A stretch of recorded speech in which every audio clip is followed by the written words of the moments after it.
Hello everyone, I Akash welcome you all on my YouTube channel Target 100%। तो देखिए आज दूसरा भाग लेकर आया हूँ जो मोस्ट इम्पॉर्टेंट पॉलिटी के 500 क्वेश्चंस हैं जो अब तक पीसीएस एग्जाम में आए हुए हैं। पीसीएस एग्जाम हो, चाहे आरओ एआरओ हो, चाहे खंड शिक्षा अधिकारी का भी कोई एग्जाम हो, तो उसमें कहीं ना कहीं ये प्रश्न आए हुए हैं। मैंने उन प्रश्नों का संग्रह इसमें लिया है, तो वीडियो को पूरा देखिएगा। चैनल पे अगर आप नए हैं तो लाइक सब्सक्राइब और शेयर करना ना भूलें। चैनल को सब्सक्राइब कर लीजिए, बेल आइकन को प्रेस कर लीजिए ताकि आने वाले वीडियो का नोटिफिकेशन आपको आसानी से मिल सके। प्रतिदिन शाम को 7 बजे ये मैं लेकर आता हूँ। आज इसका दूसरा पार्ट है। अगर आपने पहला पार्ट नहीं देखा है तो पहला पार्ट प्लेलिस्ट में जाके देख लीजिए। देखिए ये क्वेश्चन है 21 नंबर का कि निम्नलिखित में से किसने 1939 में यह घोषणा की थी कि सांप्रदायिक एवं अन्य समस्याओं के न्यायसंगत समाधान का एकमात्र तरीका संविधान सभा ही है। तो निम्नलिखित में से किसने 1939 में यह घोषणा की थी कि सांप्रदायिक एवं अन्य समस्याओं के न्यायसंगत समाधान का एकमात्र तरीका संविधान सभा ही है। तो ऑप्शन है जवाहरलाल नेहरू और सरदार पटेल, मोतीलाल नेहरू, महात्मा गांधी। तो आपको बता दें कि महात्मा गांधी ने 1939 में यह घोषणा की थी कि अगर सांप्रदायिकता और न्याय संगत समाधान चाहिए तो उसका एकमात्र तरीका संविधान सभा ही है। संविधान सभा का गठन होना चाहिए। ये महात्मा गांधी द्वारा दिया गया स्टेटमेंट था। अगला है, भारत की संविधान सभा का गठन किया गया तो भारतीय स्वतंत्रता अधिनियम के अंतर्गत, क्रिप्स प्रस्ताव के अंतर्गत, माउंटबेटन योजना के अंतर्गत, कैबिनेट मिशन योजना के अंतर्गत। तो आप सभी को पता है कि जो भारतीय संविधान सभा का गठन हुआ था कैबिनेट मिशन की संस्तुतियों के आधार पर हुआ था। 1946 में कैबिनेट मिशन भारत आए थे, तो उसी के संस्तुतियों के आधार पर भारत के संविधान सभा का गठन हुआ था। तो आपका करेक्ट ऑप्शन हो जाएगा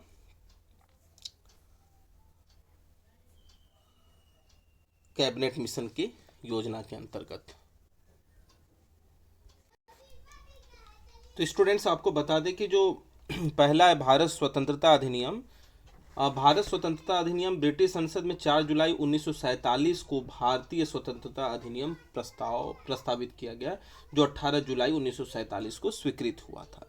क्रिप्स प्रस्ताव जो था वो आपका मार्च 1942 में सर स्टैनफोर्ड क्रिप्स थे, उनकी अध्यक्षता में भारत आया था। सर स्टैनफोर्ड क्रिप्स जो कि लेबर पार्टी से संबंधित हैं, कि अध्यक्षता में भारत आया था।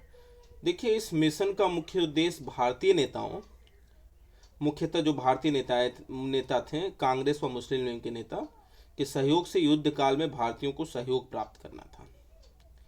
बदले में क्रिप्स ने युद्ध की समाप्ति के उपरांत भारत में चुनाव कराने व उसको औपनिवेशिक दर्जा प्रदान करने का वादा किया, लेकिन जो ब्रिटिश के प्रधानमंत्री चर्चिल थे इसके एकदम विरुद्ध थे। जो क्रिप्स प्रस्ताव था वो लेबर पार्टी के सौजन्य से भेजा गया था और इसका मानना था कि भारतीयों को स्वशासन का अधिकार है। क्रिप्स ने क्या किया, भारतीय नेताओं के साथ मुलाकात के बाद एक प्रस्ताव प्रस्तुत किया जिसे क्रिप्स प्रस्ताव कहते हैं। इसमें हुआ क्या कि कांग्रेस व मुस्लिम लीग ने दोनों ने इस प्रस्ताव को अस्वीकृत कर दिया, मना कर दिया। गांधी जी ने यहाँ तक इसको कह दिया, उन्होंने संबोधन किया कि ये जो क्रिप्स प्रस्ताव है वो दिवालिया बैंक के नाम आगामी तारीख का चेक है, और बाकी दलों ने भी इसे अस्वीकार कर दिया। तो क्रिप्स मिशन 1942 को आया था, इसको भी याद रखिएगा स्टूडेंट्स। माउंटबेटन योजना क्या थी? माउंटबेटन जो है 3 जून 1947 में भारत आया था, और इसका मुख्य उद्देश्य भारत का विभाजन और सत्ता के त्वरित हस्तांतरण के लिए ये भारत भेजा गया था। इसका मुख्य उद्देश्य था, इसको एक योजना प्रस्तुत करनी थी जिसमें भारत की राजनीतिक समस्या को हल करके विभिन्न चरणों की रूपरेखा प्रस्तुत करनी थी। तो उसने अपना प्रस्ताव दिया था। उसने कहा था कि अगर भारत और पाकिस्तान को विभाजित किया जाएगा, बंगाल और पंजाब का विभाजन किया जाएगा, और उत्तर पूर्वी सीमा प्रांत और असम के सिलहट जिले में जनमत संग्रह कराया जाए, ये सब उसके प्रस्ताव थे। उसने कहा कि पाकिस्तान के लिए संविधान निर्माण हेतु एक पृथक संविधान सभा की बैठक हो, ठीक है, और भारत और पाकिस्तान को सत्ता हस्तांतरण के लिए 15 अगस्त 1947 का दिन नियत किया गया। ये सब क्रिप्स मिशन के प्रस्ताव थे। देखिए, कैबिनेट मिशन जो दिल्ली आया था वो 24 मार्च 1946 को आया था। इसमें 3 सदस्य आए थे। देखिए, 1946 में ब्रिटेन के प्रधानमंत्री एटली ने भारत में एक 3 सदस्यीय उच्च स्तरीय शिष्टमंडल भेजने की घोषणा की थी। इसमें 3 जो सदस्य थे, एक लॉर्ड पैथिक लॉरेंस था जो भारत सचिव था, सर स्टेफर्ड क्रिप्स थे व्यापार बोर्ड के अध्यक्ष, और एबी अलेक्जेंडर थे, ये नौसेना मंत्री थे। इस मिशन को विशिष्ट अधिकार दिए गए थे तथा इसका कार्य भारत को शांतिपूर्ण सत्ता हस्तांतरण के लिए उपायों एवं संभावनाओं को तलाशना था। देखिए, ये जो कैबिनेट मिशन था इसके जो मुख्य उद्देश्य थे, 16 मई 1946 को इसने अपना प्रस्ताव प्रस्तुत किया। संविधान सभा का गठन करना यह मुख्य उद्देश्य था। भारत का विभाजन यह गौण उद्देश्य था। संविधान सभा के सदस्यों का निर्वाचन जनता के द्वारा अप्रत्यक्ष रूप से होगा। संविधान सभा के एक सदस्य 10 लाख जनसंख्या पर चुना जाएगा। 5वां, संविधान में कुल 389 सदस्य होंगे। इनमें 296 सदस्य निर्वाचित होंगे और 93 सदस्य मनोनीत होंगे, जिसमें 14 सदस्य राजस्थान से सम्मिलित हैं। ये कैबिनेट मिशन योजना का प्रस्ताव था जो 24 मार्च 1946 को दिल्ली आया था। तो ये थे, आपको याद रखना है। पूछा, संविधान सभा का पहला सत्र शुरू हुआ था। स्टूडेंट, संविधान सभा का पहला सत्र शुरू हुआ था वो 9 दिसंबर 1946 को शुरू हुआ था। कब हुआ था? 9 दिसंबर 1946 को शुरू हुआ था।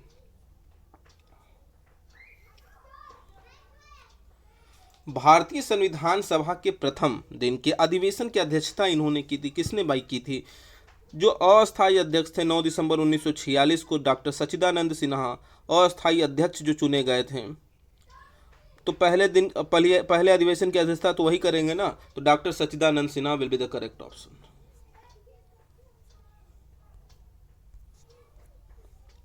संविधान सभा का संवैधानिक सलाहकार किसे नियुक्त किया गया था? तो संविधान सभा का संवैधानिक सलाहकार आपको ऑप्शन है K T Shah, doctor BR Ambedkar, doctor BN Rao, AK Iyer. तो आपको AK अय्यर को नियुक्त किया गया था। AK अय्यर को नियुक्त किया गया था संविधान सभा का संवैधानिक सलाहकार। AK अय्यर साहब को नियुक्त किया गया था। भारतीय संविधान का प्रथम प्रारूप तैयार किया गया था किसके द्वारा? KM मुंशी द्वारा, डॉक्टर BR अम्बेडकर द्वारा, डॉक्टर BN राव द्वारा, AK अय्यर द्वारा। तो भारतीय संविधान का प्रथम प्रारूप जो तैयार किया गया था वो आपका तैयार किया गया था डॉक्टर BN राव द्वारा। किसके द्वारा? डॉक्टर BN राव द्वारा।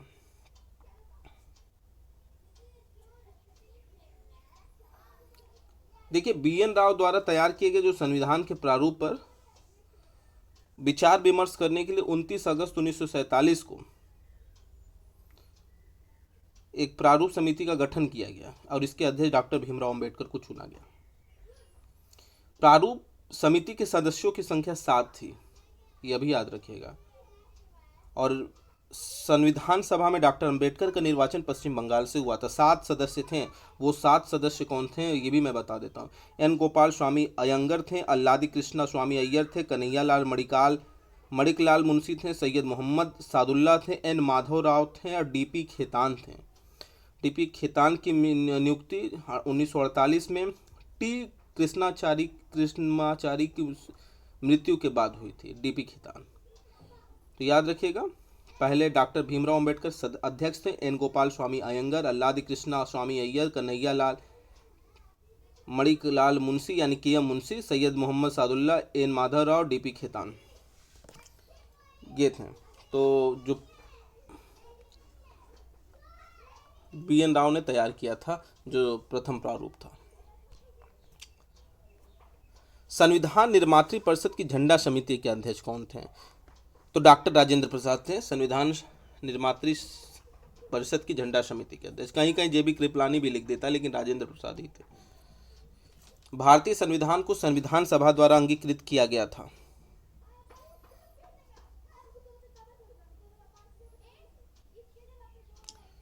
छब्बीस नवंबर 1949 को। Your correct option will B 26 नवंबर 1949। भारत के संविधान के निर्माण में संविधान सभा को कितना समय लगा था? तो आपको ये पता ही होगा, 2 वर्ष 11 माह 18 दिन will be the correct option. भारतीय संविधान के विषय में निम्नलिखित कथन निम्न में से किसका है? भारतीय संविधान अधिक कठोर तथा अधिक लचीले के मध्य एक अच्छा संतुलन स्थापित करती है।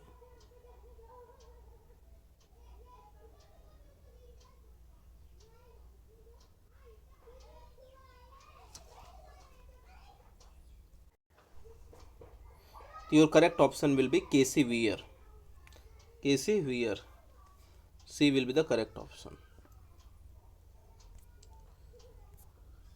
भारतीय संविधान को बनाने हेतु भारतीय संविधान सभा के कुल कितने अधिवेशन हुए थे? तो भारतीय संविधान को बनाने हेतु भारतीय संविधान सभा के कुल 12 अधिवेशन हुए थे। कुल कितने अधिवेशन हुए थे? 12।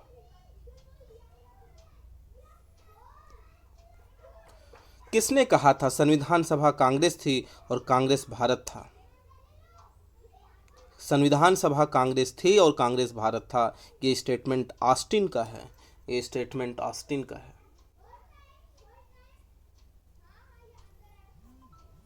मौलिक अधिकारों की अवधारणा ली गई है। मौलिक अधिकारों, जो मौलिक अधिकार हैं स्टूडेंट्स, वो आपका लिया गया है यूएसए के संविधान से। कहाँ से? यूएसए के, संयुक्त राज्य अमेरिका के संविधान से लिया गया है। देखिए, यही नहीं लिया गया है, मैं बता देता हूँ क्या क्या और अमेरिका के संविधान से लिया गया है। तो मौलिक अधिकार के साथ साथ न्यायिक पुनरावलोकन की शक्ति, संविधान की सर्वोच्चता, न्यायपालिका की स्वतंत्रता, निर्वाचित राष्ट्रपति एवं उस पर महाभियोग, उपराष्ट्रपति, उच्चतम न्यायालय की स्वतंत्रता, उच्च न्यायालयों के न्यायाधीश को हटाने की विधि एवं वित्तीय आपात, इतना सब कुछ यूएसए के संविधान से लिया गया है। याद रखिएगा, न्यायिक पुनरावलोकन, मौलिक अधिकार, राष्ट्रपति, निर्वाचित राष्ट्रपति एवं उस पर महाभियोग, उपराष्ट्रपति, उच्चतम एवं उच्च न्यायालय के न्यायाधीशों को हटाने की विधि, वित्तीय आपात और न्यायपालिका की स्वतंत्रता, ये सब अमेरिका के संविधान से लिया गया है।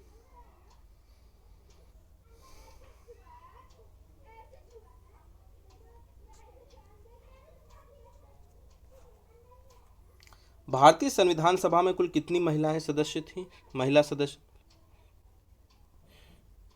सदस्य थीं। तो भारतीय संविधान सभा में कुल 15 महिला सदस्य थीं। भारतीय संघवाद किस देश की पद्धति पर आधारित है? भारतीय संघवाद किस देश की पद्धति पर आधारित है? तो करेक्ट ऑप्शन आपका स्टूडेंट्स होगा, भारतीय संघवाद जो है वो कनाडा की पद्धति पर आधारित है। वो कनाडा की पद्धति पर आधारित है। देखिए, कनाडा जो था वहाँ से क्या क्या लिया गया था। देखिए, संघात्मक विशेषताएं ली गई थी, अवशिष्ट शक्तियां केंद्र के पास ली गई थी, और राज्यपाल की नियुक्ति विषयक प्रक्रिया, संघ एवं राज्य के बीच शक्ति का जो विभाजन है वो भी आपका कनाडा से लिया गया था।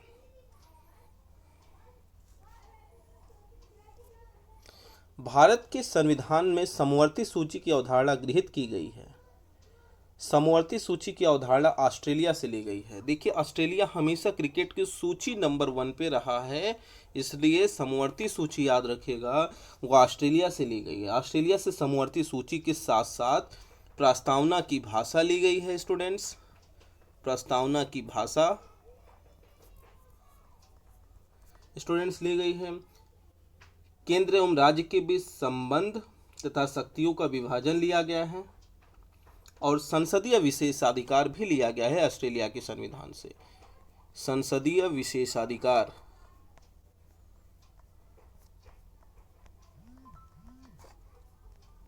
लिया गया है, ये सब ऑस्ट्रेलिया के संविधान से लिया गया है। हम न्यायिक पुनरावलोकन की व्यवस्था रखते हैं, ये भारत और यूएसए के दोनों में है, संविधान में है। भारत और यूएसए दोनों के संविधान में ऐसा लिखा गया है।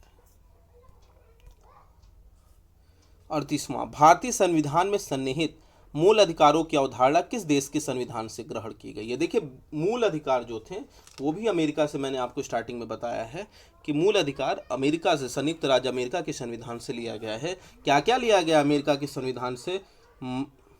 मौलिक अधिकार, मूल अधिकार, न्यायिक पुनरावलोकन, संविधान की सर्वोच्चता, न्यायपालिका की स्वतंत्रता, निर्वाचित राष्ट्रपतियों इस पर महाभियोग, उपराष्ट्रपति, उच्चतम न्यायालय एवं उच्च न्यायालय के न्यायाधीशों को हटाने की विधि एवं वित्तीय आपात, इतनी चीजें ली गई हैं अमेरिका के संविधान से। वित्तीय आपात भी अमेरिका के संविधान से लिया गया है। भारतीय संविधान में राज्य के नीति निदेशक तत्वों को निम्न में से किस देश के संविधान से लिया गया है? तो ये आपका ऑप्शन है ब्रिटेन, रूस, आयरलैंड, जापान। तो करेक्ट ऑप्शन आपका हो जाएगा स्टूडेंट्स, राज्य के नीति निदेशक तत्व जो लिए गए हैं वो आयरलैंड के संविधान से लिए गए हैं।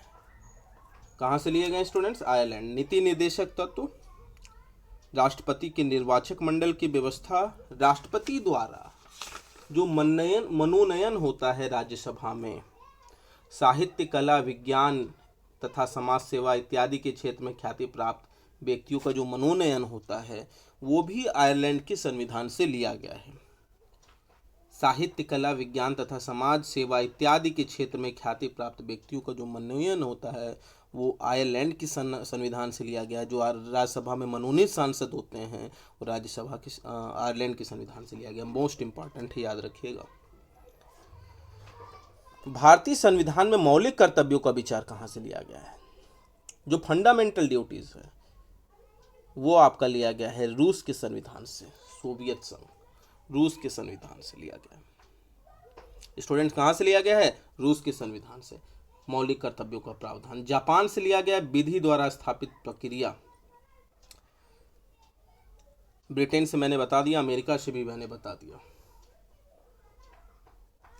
ये थे आज के महत्वपूर्ण प्रश्न। कल मैं फिर से इसको कंटिन्यू करूंगा। तो अगर आपने चैनल को सब्सक्राइब नहीं किया तो चैनल को सब्सक्राइब कर लीजिए और बेल आइकन को प्रेस कर लीजिए ताकि आने वाले वीडियो का नोटिफिकेशन आपको आसानी से मिल सके। Thanks for watching the video.